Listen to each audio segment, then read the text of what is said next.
Hello, thank you so much for your presentation about very crucial topic. Thank you. Yeah, I'm Ji Hyun Kim, a TV news reporter working for NBC and currently a Harvard Newman Fellow. And could you tell me more about what Korean government do more to win the game, or at least protect for the game, the World Chip game, the Chip War? 네, 뜻깊은 강연에 감사드립니다. MBC의 김지영 기자라고 하고요. 한국 정부가 언급하신 반도체 관련 경쟁에서 물류를 전환하기 위해 최소한 현상 유지라도 하기 위해 취하고 있는 조치들이 어떤 것들이 있는지 여쭤보고 싶습니다. From now on, I speak Korean. 네, 한국 정부가 지금 사실은 사면초가 상태입니다. 네.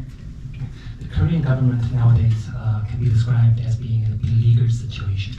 이것을 우리는 고래 싸움에 새우등 터진다라고 표현하고 있습니다. We usually describe the situation as a shrimp stuck between two fighting whales. 양쪽에 미국과 차이나에 끼어서 이러지도 저러지도 못하는 그러한 매우 힘든 상황입니다. So South Korea is stuck in a quandary, stuck in this in the middle of this competition between China and the United States. 그런데 한국은 전 세계 메모리 칩의 약 80%를 담당하고 있습니다. At the same time, South Korea is responsible for producing around 80% of the memory chips supplied to the world. 그러나 미국의 지금 전략은 대만이 생산하는 TSMC가 생산하는 그 대만의 프로덕트와 또 한국의 생산을 일본과 미국으로 옮기려는 전략으로 이해하고 있습니다. But currently, the American strategy on this issue, as I understand it, is to try to divert the production of these chips that are responsible. Taken charge of by Taiwanese firms like TSMC and trying to divert this production into countries like South Korea and Japan. 여기에 대해서 대만은 세미컨덕터는 우리나라의 보험이다라고 미국의 다리를 붙잡는 정책을 펴고 있습니다. And currently Taiwan is responding rashly to this kind of policy because it considers semiconductors its insurance policy in the threat environment that is positioned. TSMC가 대만의 TSMC가 미국에 조달하는 그 물량이 상당히 많이 있지만 그만큼의 또 물량을 그동안은 중국의 TSMC도 수출을 해왔었습니다. So the fact of the matter is, Taiwanese firms like TSMC have been supplying a considerable proportion of the materials that American firms use. But at the same time, it had been supplying a considerable proportion of material to Chinese firms as well. 이것에 대해서 대만의 TSMC는 중국에 수출하는 물량은 민간용이다라고 주장을 합니다. So the official position of the TSMC in Taiwan is that the materials that it exports to China are for civilian purposes, civilian use primarily. 그렇지만 제가 전문가들하고 많은 토론을 거쳐서 얻은 결론은 물론 민간용과 군사용을 구분을 할 수는 있지만 그것이 그렇게 정확하게 그 선을 그을 수가 있는 부분이 아니기 때문에 이것 역시 굉장히 크리티컬한 포인트이기도 합니다. Based on my exchanges with various experts, my conclusion is that although it's technically feasible to distinguish between civilian and military applications of these technologies, the dividing line isn't always cut clear. 한국의 경우에는 그동안 삼성과 SK 하이닉스가 중국에 투자한 그 비중이 미국에 비해서 비교가 안 될 정도로 많았었습니다. And thus far, in the case of South Korea, the amount of investment in this industry that Korean firms like Samsung and SK Hynix had been directing towards China were incomparably large compared to that of the United States. 특히 이 시점에서 한국에서 굉장히 지금 심각하게 보고 있는 사안은 무엇이냐면 인텔의 다롄 공장을 인텔이 SK 하이닉스에 2020년에 11조 원에 팔았습니다. So one point that is being considered as a serious matter in South Korea is that the United States sold off its one of its factories overseen by its firm Intel in 2020. It sold off this company that had originally been operating as a part of SK Hynix in South Korea. 근데 바로 그 시점은 이미 미국이 Chips and Science Act를 이미 준비하던 시점이었다는 점에서 저는 이것이 과연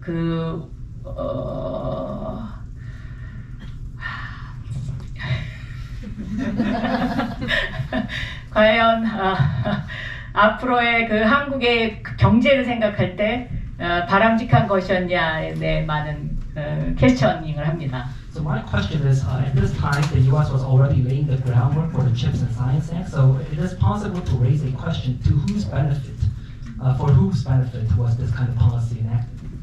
왜냐하면 그 11조의 한국의 SK 하이닉스에 판 돈 중에서 미국의 인텔이 5조를 인도에 투자했습니다. Because about half of the profits that the Intel received from selling off this factory in South Korea, it reinvested into India. 이거를 좀 비판적인 시각에서 본다면 이렇게 주장할 수도 있을 겁니다. So it is possible to raise the following question about this decision.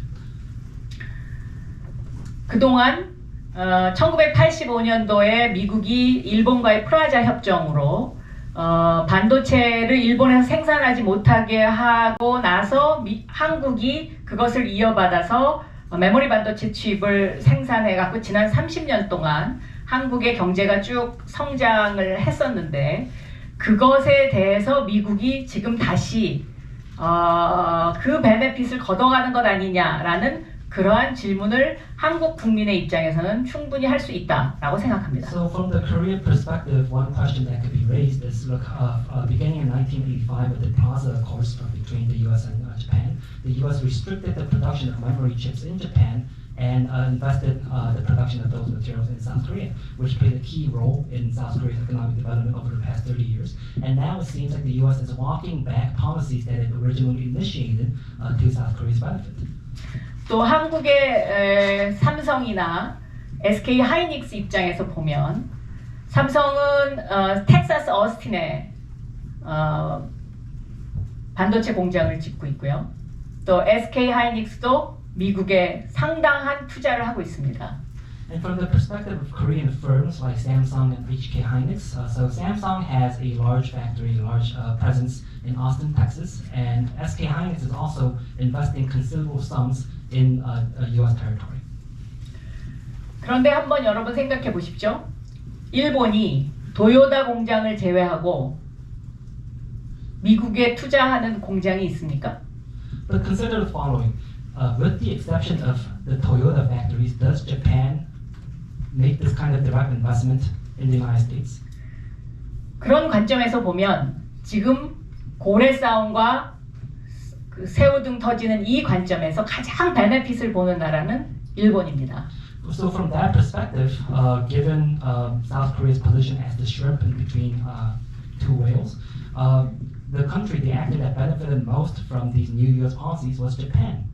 왜냐하면 대만의 TSMC도 일본에 투자를 하고 있고 미국의 공장들도 일본 홋카이도 등등에 투자를 하고 있습니다. So if you look at the situation now, Taiwan's TSMC is redirecting a lot of its investments towards Japan, and U.S. firms are directing a lot of their investments towards Japan as well in places like Hokkaido. 물론 지난 30년 동안 일본이 1985년도 프라자 협정으로 많은 어려운 시기를 겪었다라는 것을 가정하더라도 갑자기 이렇게 쉬프트를 하는 것은 동북아시아에 있는 동맹국들 간의 어떤 조화를 이루는 데는 저는 조금 시간이 지나면 이것이 문제가 되지 않겠냐 하는 그러한 개인적인 견해를 가지고 있습니다. So my personal view is that even if we acknowledge some of the economic and financial difficulties that Japan has had over the past 30 years with the beginning of the Plaza Accords in 1985, this kind of abrupt shift in US policy, which comes at the expense of South Korea, also comes at the expense of harmony and cooperation between the regional allies. 그래서 지금 한국은 우리도 살아남아야 되기 때문에 메모리 칩 그동안에 메모리 칩에서 집중하던 전략에서 좀 더 다이버시파이를 하는 전략이 저는 필요하다라고 생각하고 있습니다. So my view is that in South Korea, for the sake of our own survival, we need to diversify our production to focus more on other technologies aside from memory chips. 그리고 그동안에 중국에 투자했던 그것을 서서히 소프트 랜딩 할 수 있도록 투자를 줄이면서 이것을 다양화할 수 있도록 하는 것이 저는 필요하다고 생각하는데 그러려면 한국에게는 좀 더 시간이 필요합니다. And to enable a soft landing, South Korea needs the leeway to gradually reduce the amount of investment that it had been concentrating in China, but we need time for this kind of gradual shift to happen so that we can effect a soft landing for South Korea. Next questions.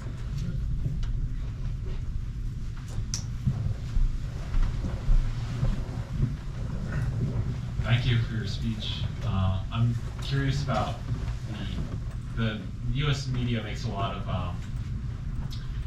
makes a connection between the chip industry in Taiwan and the inevitability of a conflict in Taiwan. I wonder if you could talk about your thoughts on that possibility, and if so, what can be done to prevent a conflict from breaking out? 네, 뜻깊은 강연에 감사드립니다, 장관님. 미국 언론에서는 반도체 산업과 그 양안 관계 또 이게 중국과 대만 간의 전쟁 가능성을 연관짓는 경우가 많은데 장관님께서는 그 반도체가 이 이슈에서 수행하는 역할에 대해서 어떻게 생각하시는지 그리고 그 양안 관계에서 전쟁을 막기 위해서는 어떤 조치들이 필요하다고 보시는지 여쭤보고 싶습니다. 작년에 특히 이제 작년에 what is the Ukraine's next? 그러니까 우크라이나 다음 전쟁할 곳이 어디냐라는 것에 대한 퀘스천이 많았고 또 보도도 상당히 많이 있었습니다. A salient question in the region last year was who will be next after Ukraine, and there was a lot of conversation and debate on this critical question.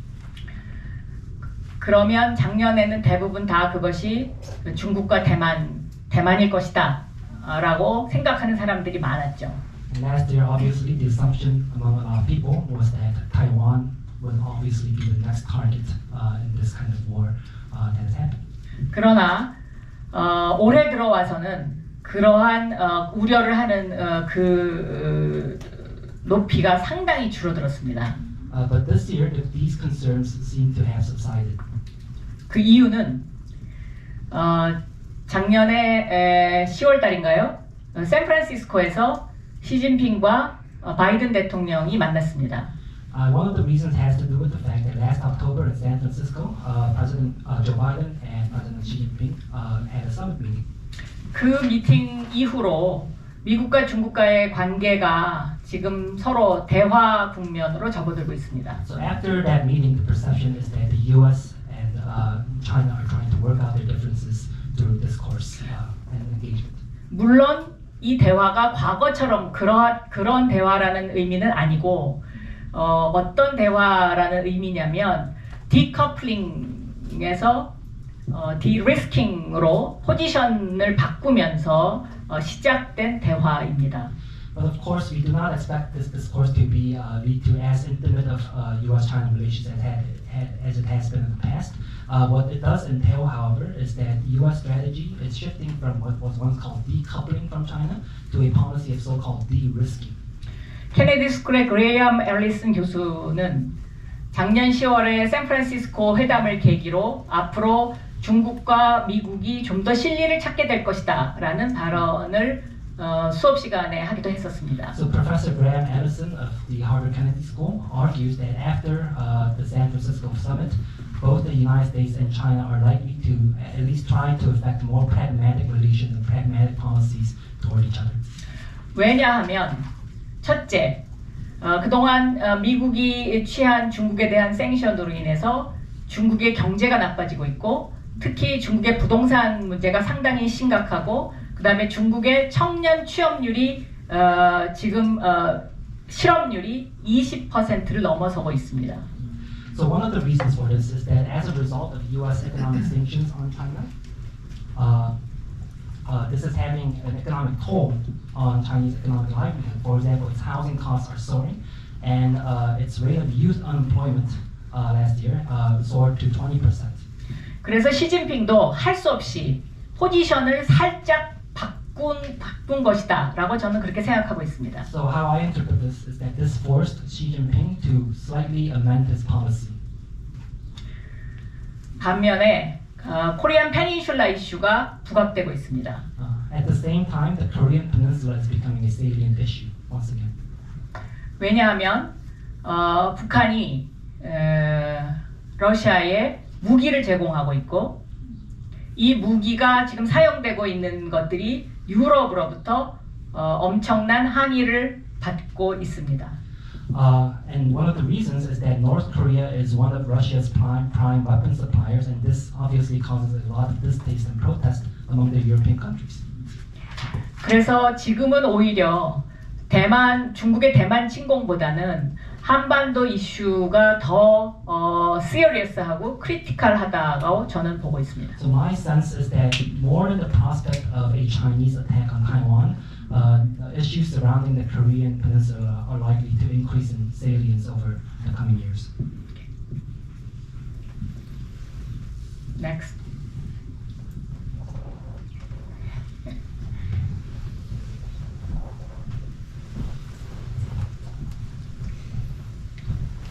Hello, nice to meet you. My name is Jiwon, and I'm a senior majoring in economics at Boston College. 안녕하세요. 네, 안녕하십니다. I'll ask the question in Korean first, and then repeat in English, so it could help her to prepare, I guess, my questions. 이제 책을 읽게 되었는데 사실 그 262페이지에서 그리고 248페이지에서 기업 문화에 대해서 얘기를 많이 하셨거든요.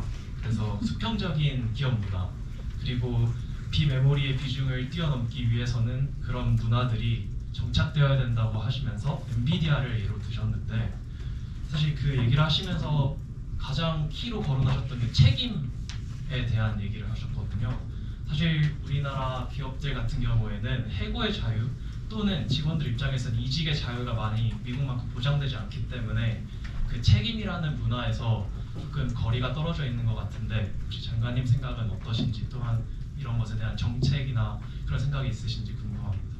Please translate to English. Yeah. Were you going to self-translate? I could self-translate. You should probably give the audience a gist of what you were saying. Yeah, sure. So basically, along her book, she talks about the parallel structure of the company and how it could expand to a different technological industry in this case. And she mentions NVIDIA in Silicon Valley, how the employees working for NVIDIA has a voluntary time to work for their projects after they go back home, especially after night after they pick up their children. And she talks about the importance of responsibilities and accomplishments among their projects. But right now in Korea, a lot of employees actually don't have the infrastructures to transfer to different industry, to transfer to different companies. Same time, the companies don't have the freedom of, I guess, fire or layoffs of the employees. So I would love to hear her opinion of these situations, I guess. Thank you. First of all, thank you for your reading my book. 네, 그 제가 책에서 한국의 그 반도체 기업을 비롯한 한국 기업들이 앞으로 AI 시대에 좀 더 글로벌화되기 위해서는 무엇이 필요하냐? 그것은 유연한 조직 문화가 필요하다라고 이야기했습니다. So one of the arguments I made in my book was that the way ahead for South Korean semiconductor firms in the age of artificial intelligence is to effect a flexible organizational structure and culture. 이런 어떤 유연한 조직 문화와 관련해서는 아마 미국의 대학 수업과 한국의 대학 수업을 비교해서 설명해 드리는 게 좀 더 쉽지 않을까 생각하는데요. One neat illustration or analogy for this organizational flexibility is to compare how university courses are taught in South Korea and the United States. 한국의 대학교 수업은 주로 교수님이 강의를 하고 Q&A 세션의 비중이 그렇게 많지 않습니다. In South Korea, usually university lectures are mostly handled by the professors and the instructors, and the proportion of question and answers or discussions during the classes tend to be minimal. 근데 제가 이곳 하버드 대학에 와서 지난 1년간 느끼면서 가장 많은 차이점을 느낀 것이 바로 그것인데 여기서는 대부분의 수업이 Q&A 세션의 포션이 굉장히 넓죠. But one thing that struck me during my time at Harvard over the past year is the sheer proportion of question and answer and discussion sessions during the classroom sessions. 제가 강조하는 거는 한 기업에서 어떠한 중요한 일을 결정할 때 보통 지금까지 한국에서는 탑다운 방식으로 진행이 됩니다. So what I emphasize in the book is that traditionally in South Korean firms, when important decisions are made, they tended to be made from the top down. 예를 들어서 CEO가 오늘은 볼펜이다. 그러면 모든 사람들이 볼펜을 찾으러 다닙니다. For example, by way of illustration, if the CEO wants a ballpoint pen that morning, all the employees are scrambling all day to find ballpoint pens. 제가 장관을 할 때도 아침에 회의 때 오늘은 해가 서쪽에서 뜬다 라고 이야기하면 그 말이 틀렸는 줄 알면서도 모든 공무원들이 서쪽만 쳐다보고 있습니다. When I was a cabinet minister, I got the impression that if I said in a morning meeting that the sun will rise from the west today, even if my subordinates know that I'm wrong, they will all be looking to the west all day. 이것을 바로 고쳐야 된다는 것입니다. And this is what needs to change in South Korea. 그럼 이걸 어떻게 고치냐? How do we change this? 제 생각에는요. 예를 들어서 어떤 중요한 결정해야 되는 이슈가 있으면 그 이슈를 우리가 이렇게 모여서 토론하듯이 이 이슈를 예를 들어서 오늘 우리가 동쪽으로 간다고 했을 때 동쪽으로 갔을 때 일어날 수 있는 장점과 단점 이러한 것들을 서로 토론하면서 그것을 걸러내고 그리고 그 걸러낸 상태에서 우리가 어느 쪽으로 가야 되는지를 같은 구성원 모두가 결정하는 것 그것이 저는 굉장히 중요하고 그것이 21세기 AI 시대의 수평적 리더십이다. 저는 이렇게 생각하고 있습니다. So my view on this matter is that whenever important decisions need to be made on a certain direction that the organization is heading, there needs to be an open and lively debate that distills the pros and cons of that decision, and the decision needs to be made on this communal and collective basis. And this is how important decisions can be made effectively in the 21st century in the age of artificial intelligence. 네.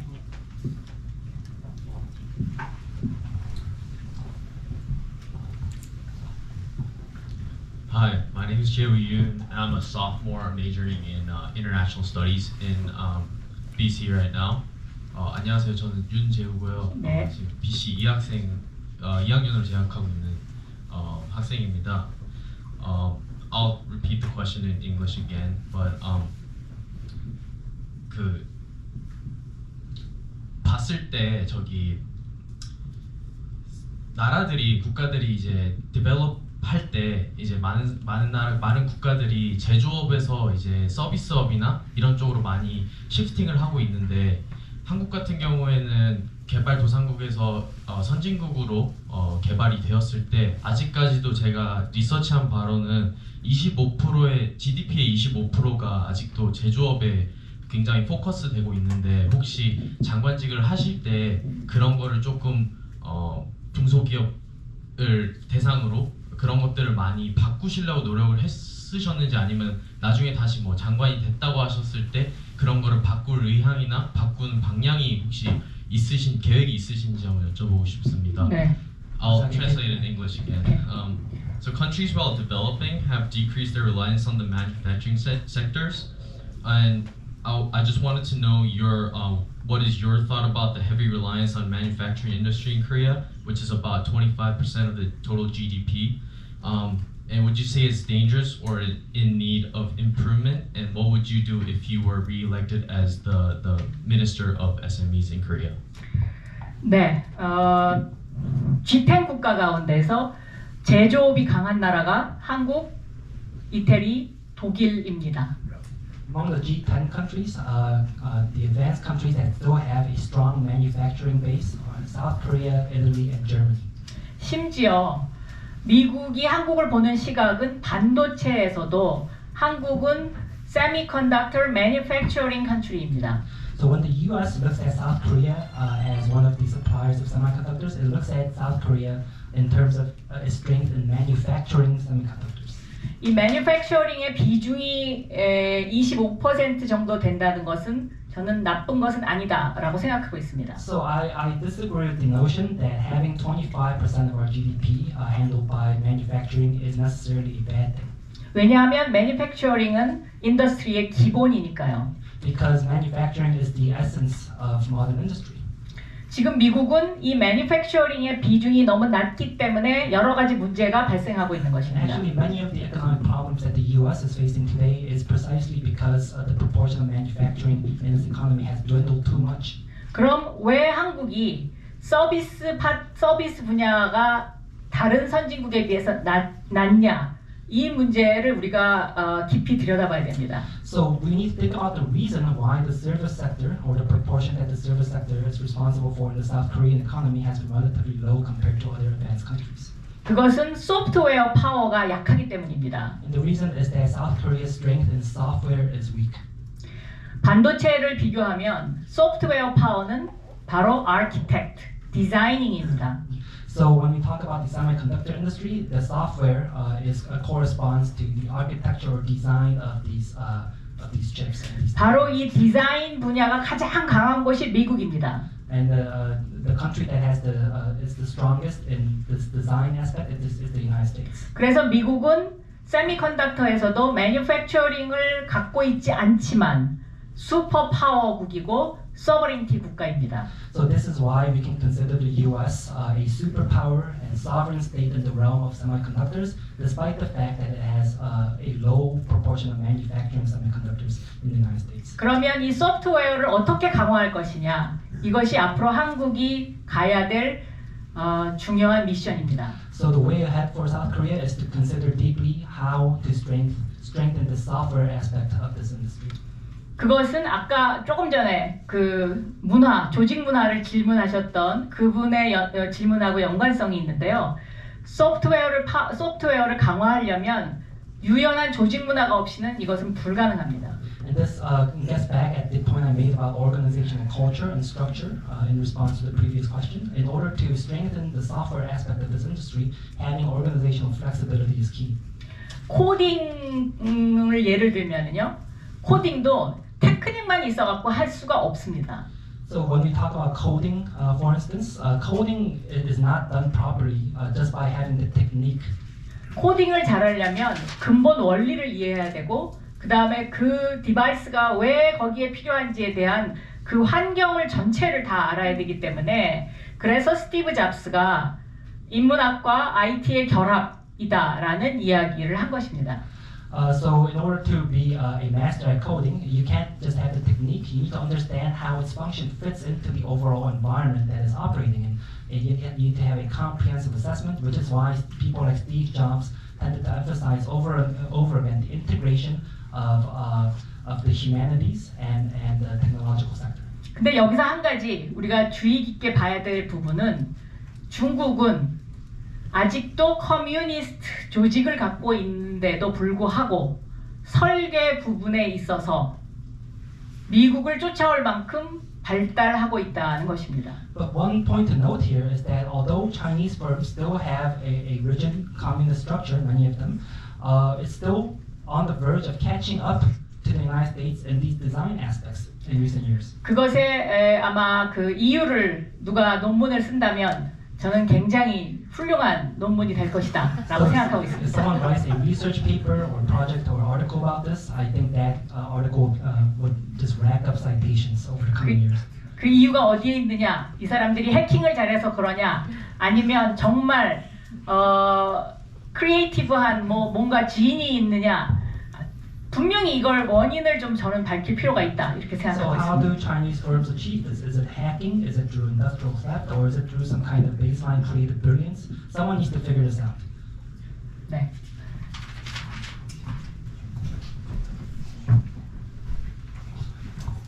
Hello, my name is Shinze Lee. I'm studying PhD in theology. Even though I'm not an expert in politics or economics, I'm really interested in the AI and in chips problem because it's very emerging topics in religion and ethics as well.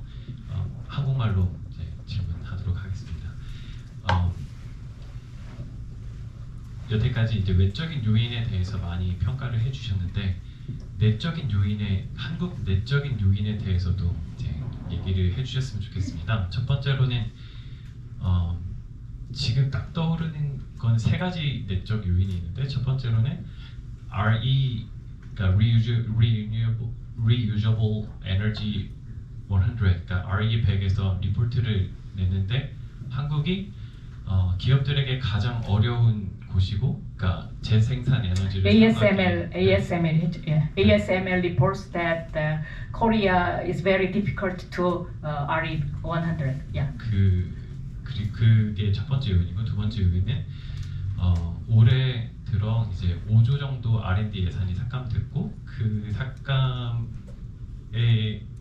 삭감이 지금 이제 장관님께서 얘기하신 이런 칩이나 AI 쪽의 발달에 전혀 도움이 되지 않고 있다고 생각을 하고요. 그리고 세 번째로는 대중국 무역 또한 엄청나게 적자를 지금 기록을 하고 있는데 아까 얘기하신 대로 이런 반도체나 이런 수출의 40%를 지금 중국에 의존하고 있는 상태에서 이런 세 가지 요인은 어떻게 평가를 하시는지 궁금하고요. 제가 지금 너무 부정적인 것만 얘기를 했는데 혹시 한국에 가지고 있는 내적 요인들 중에서 강점은 무엇이 있는지 얘기를 해주셨으면 좋겠습니다. Do you want to give the audience kind of a gist of what you said in English? So yes, okay, I remember.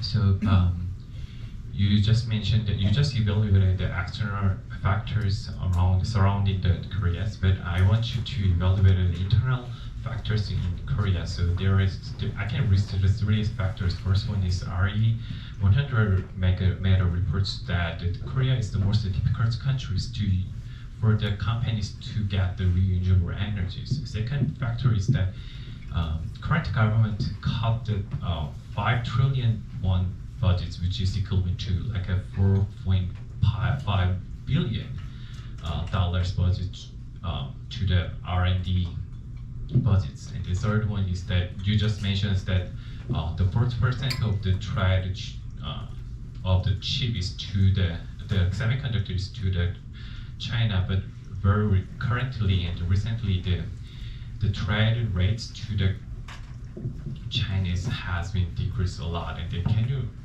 not these just the negative factors, but can you also mention the strengths of the Korea's and its policies? 네, 지금 질문하신 거는 한 1시간 강의를 해야 되는 이슈들입니다. We could talk for about an hour on these policy matters.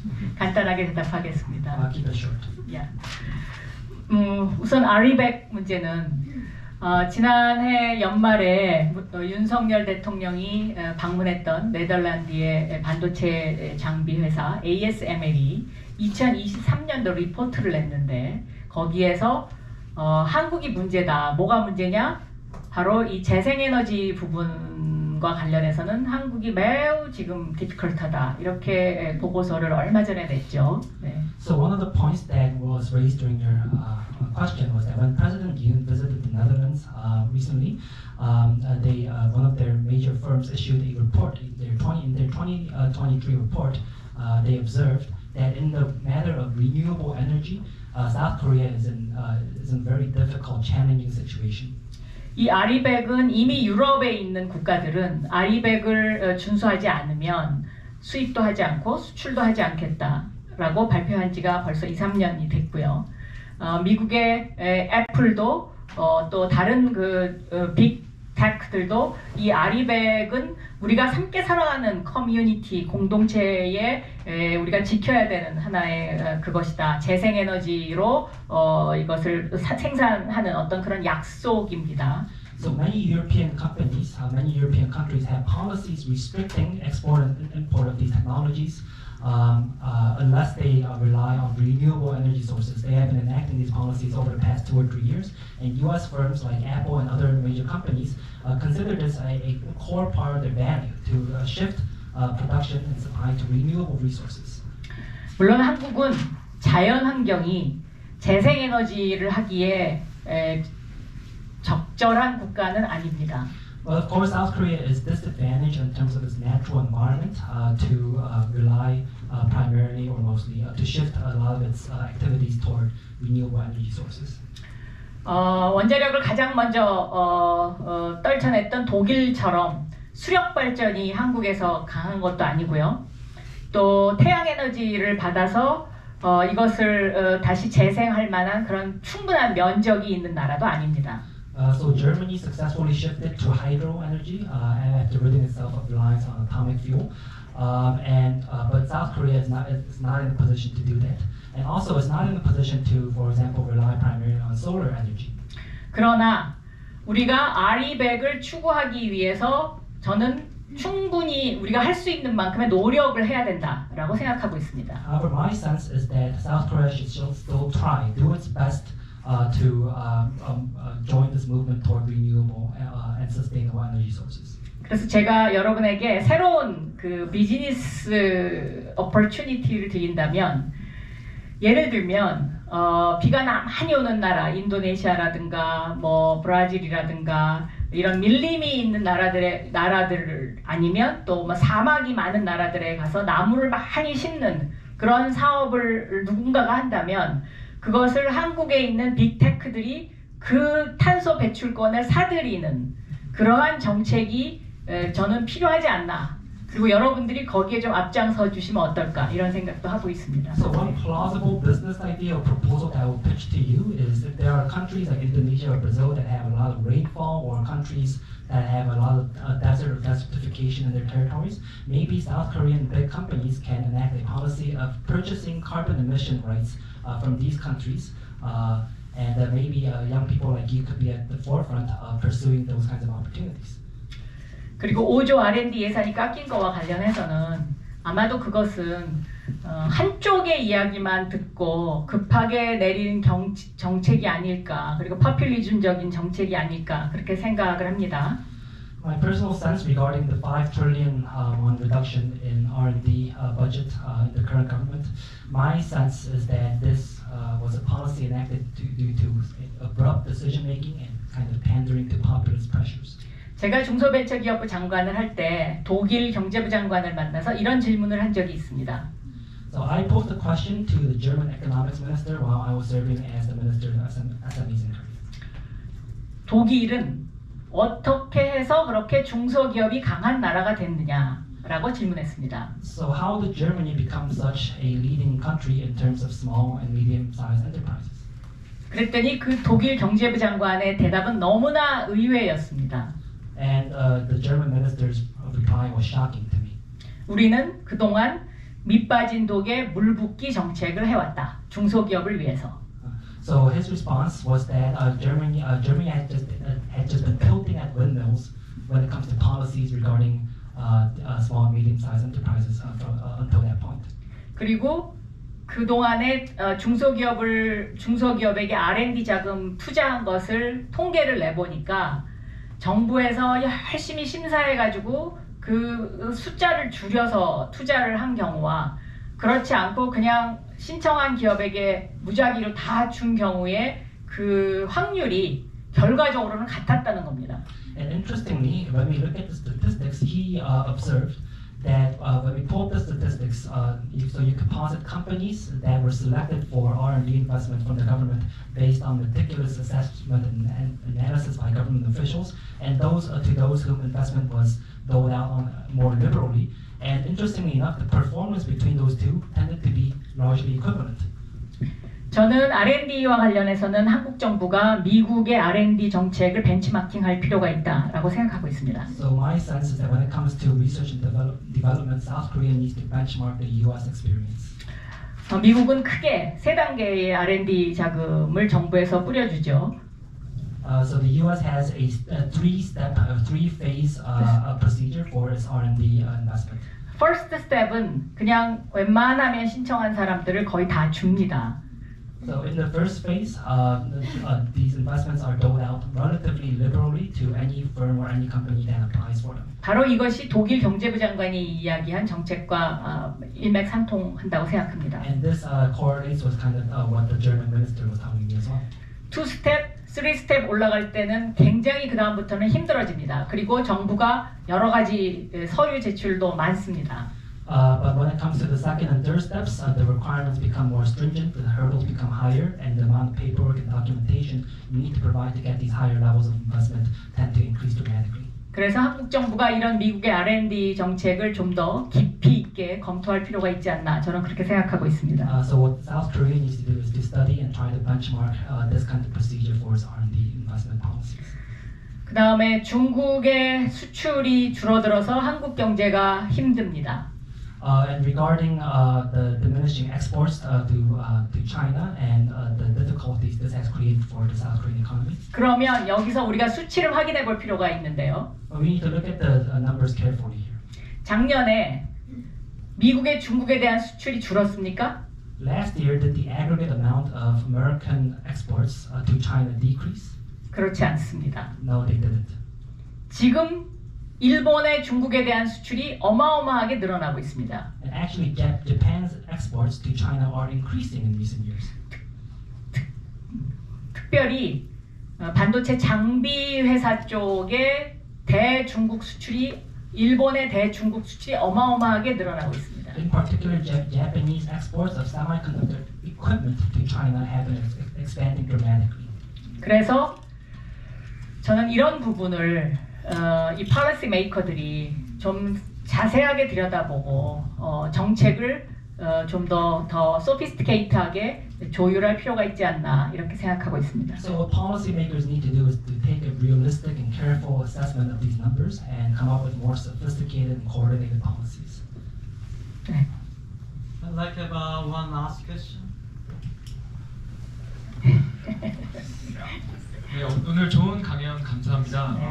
강연에서 일본의 2019년 수출 규제를 예시로 경제 제재가 이제 상대국의 국내 경쟁력을 강화할 수 있는 기회가 될 수도 있다는 것을 암시하셨는데요. 그렇다면 미국의 대중 경제에 대해서 지금까지와 제재하는 다른 형태 혹은 다른 강도의 제재가 시행되어야 한다고 생각하시는지 궁금합니다. 감사합니다. So during your lecture, you cited the example of Japan's trade restrictions in 2019, saying that this actually provided opportunities for certain growth and certain redirecting investment in South Korean companies. So when it comes to U.S. economic policy toward China, do you think there needs to be what kind of specific changes or shifts do you foresee happening to effect in this regard? 제 기억에 작년 4월 27일인가 28일로 기억을 하는데요. 제가 오늘 강의에서 언급한 설리반 그 스피치가 브루킹스 연구소에서 작년에 있었습니다. So if my memory serves, Jake Sullivan, the National Security Advisor, gave the speech that I mentioned in today's lecture at the Brookings Institute in D.C. Last April, I believe it was April 27th or 28th. 바이든 행정부가 있는 한 그 제이크 설리반의 스피치는 일종의 경제 바이블입니다. So as long as the Biden administration is in power, I believe that Jake Sullivan's speech that he laid out at that event will continue to be the economic bible for Biden's economic policies. 거기서 네 가지 축을 강조합니다. There were four anchors to these economic policies. 첫 번째가 바로 de-risking에서 decoupling에서 de-risking으로. The first one was the transition from decoupling to de-risking. 두 번째가 그린 파워를 강조합니다. 미국이 재생에너지로 축을 바꾸겠다는 겁니다. 오일 이코노미에서 그린 이코노미로. And the second was the transition from the oil economy to the green economy, or economy that relies on renewable energy sources. 그리고 세 번째 강조하는 것이 아까 제가 언급했던 small yard and high fence. And the third was the so-called small yard and high fence policies. 그리고 네 번째는 제가 잊어버렸습니다. And I forgot what the fourth anchor was. 그래서 저는 그 정책의 그 바이든 이코노미 그 팔러시는 저는 비교적 잘 정리된 것이다라고 평가하고 있습니다. So in my assessment, this economic policy of the Biden administration is reasonably coherent. 그렇기 때문에 지금 저는 미국이 중국의 어떤 생션으로 인해서 중국의 기업들이 더 강화되는 그런 것을 막기 위해서는 정말 필요한 분야만 리스트릭션을 가져야 된다. 저는 그렇게 생각합니다. So on this basis, if in order to avoid any kind of adverse or unwanted strengthening of Chinese firms as a result of U.S. sanction policies, these policies need to be very targeted and focused. 그럼 그 타겟되는 분야가 뭐냐? 바로 AI 그 칩이고요. So what should we target? The first has to do with AI chips 그다음에 그 첨단 반도체 장비고요. and advanced semiconductor equipment, 그리고 퀀텀 컴퓨팅이고요. quantum computing, 그리고 바이오 분야입니다. and biotechnologies. 이거 네 개를 제외하고는 저는 계속해서 중국을 압박하는 것은 오히려 중국의 제조업을 더 강화시킬 것이다. 이렇게 생각하고 So 있습니다. apart from these four sectors, I believe that continued pressure and restrictions on the Chinese economy will only have the adverse effect of unnecessarily strengthening the relative manufacturing power of Chinese firms. Thank you very much.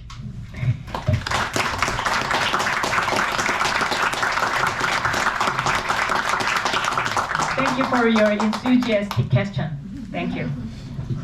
Thank you very much, everybody. And I additionally call you to join me thanking the Professor Joshua Byung for wonderful subject.